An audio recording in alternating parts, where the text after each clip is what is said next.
Today we'll be quickly talking about, is it still worth buying the Sony WH-1000M5, WH-1000XM5's worst name ever, if it's still worth it to buy in 2025. And I actually got them right here. So I'm gonna quickly go through the unboxing experience.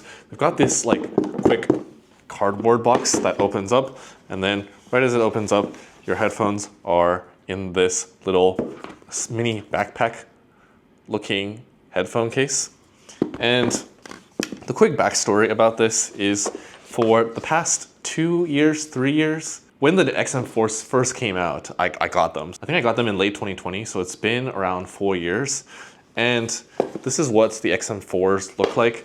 The whole original idea behind this was, it was Black Friday and these headphones were going on sale. And I was thinking that my sister did not have noise canceling headphones. And the best part about noise canceling headphones is not necessarily the upgrade from a noise canceling headphone, the previous version, to a better one, but it's super useful for my sister because she's never had one before. And I was thinking, oh, the XM5s are on sale, so why don't I just buy the XM5s and then just give her the XM4s from before? So that's what I did, but surprisingly, the first time when I unboxed this and used this, I actually found that the XM4s I enjoyed better compared to the new ones for a number of reasons. Okay, so the first part about all of this is they are actually very, very similar in design and build. So in terms of the XM4s, they are 254 grams, and the XM5s are slightly lighter, 250 grams. But one thing in terms of the design is, and people have talked about this a lot, this case is much bigger than this case over here. And if you look at the cases side by side, you can definitely see in terms of traveling, this one will be a little bit more difficult to carry in the backpack. I actually don't care about that too much because it's very rare that I go traveling with this thing. And even if you travel with this thing, you stick it in your backpack. And I do find that even though that this design with this size is a little less convenient, it is a bit thinner, comparatively speaking, because the headphones are not stacked. And I just like the design of just putting it in there. You don't really have to think about it, and it's easy to use. And also, they have this little magnetic thing, which makes the design really nice, where you have your, I lost this, so these are the cords that you use. There's like a USB charger and then a cord that you can connect for your flight. And I know it's 2025 and you don't really need to use these cords anymore, but because of that, I actually lost the ones from my XM4s. My XM4s, they have it in this little pouch right here. But the thing is, it's really easy to lose. So I do find that the design, I'm totally fine with the increased size to carry these headphones, just for a little bit more convenience of like placing them in and for the slightly better design, in my opinion.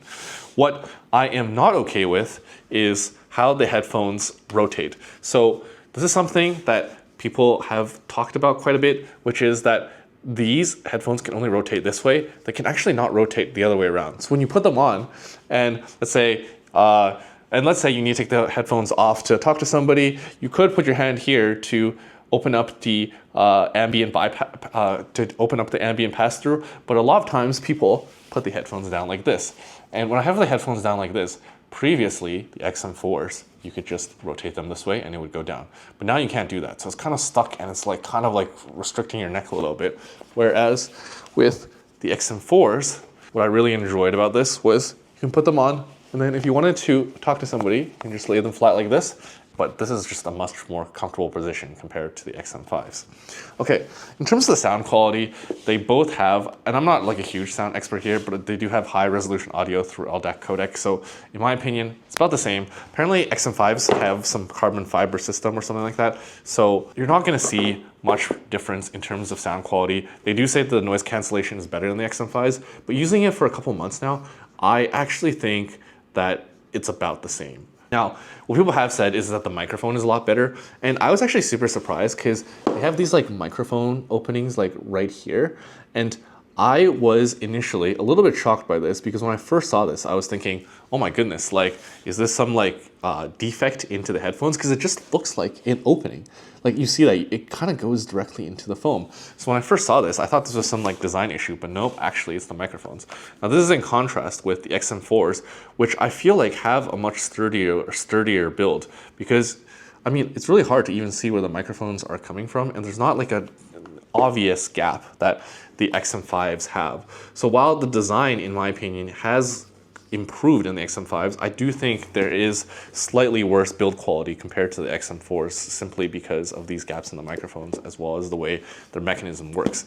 And in addition to that, you can see that their hinges, you can fold these microphones in. That's what allows you to save the space into the box. You can't fold these in. You have these things where you kind of just like slide them open like this. I think they were trying to replicate the Apple design, but I'm a little bit concerned about this because you see how like when I'm opening this and now it's already kind of loose around the hinge right here because I keep like sliding these open when I put them on my head. A lot of people have reported that they don't have issues with these many years down the line, but I do feel like it is slightly less sturdy than this type of mechanism where it just locks into place in terms of the distances between the hinges. So yeah, that's honestly based on personal preference. In terms of battery life, they're remarkably similar. Both offer up to 30 hours. And actually, something underrated about the XM5s is they have 3-minute quick charge to up to 3 hours of playback. So you just charge it for 3 minutes in USB-C and you can use it. And that's extremely underrated because something that I found with these headphones is because the battery life is so good, you don't actually charge it all the time. So for my phone, I know I charge it every night, so I always wake up with 100% battery. But with these ones, sometimes I forget to charge them. And then all of a sudden, one morning, I wake up and it's like, oh, you are completely out of battery. So being able to actually charge it for 3 minutes and then being able to use it for upwards of 3 hours is actually hugely underrated just because of situations where sometimes I haven't been charging this. Now this one is pretty good as well. You can charge this for 10 minutes, which provides 5 hours of playback. So again, like the pros and cons of these, it's like very, very, very close. There's some advantages to this one and some advantages to the XM5s.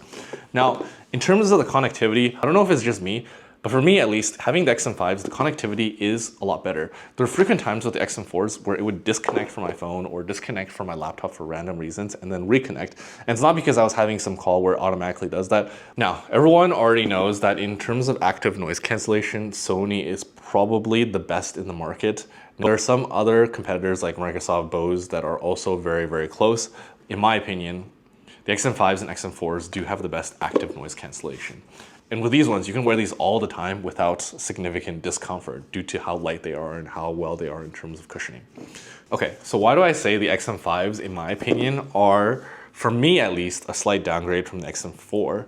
Well, first of all, they have these thinner cushioning, which is supposed to be some type of memory foam, and they're super soft. And I do agree that maybe for some people, they do prefer that. So when they like put them on, the foam is like slightly more comfortable, but the one thing that I replaced from all 4 years of using the XM4s was actually these pads. They were starting to flake a little bit.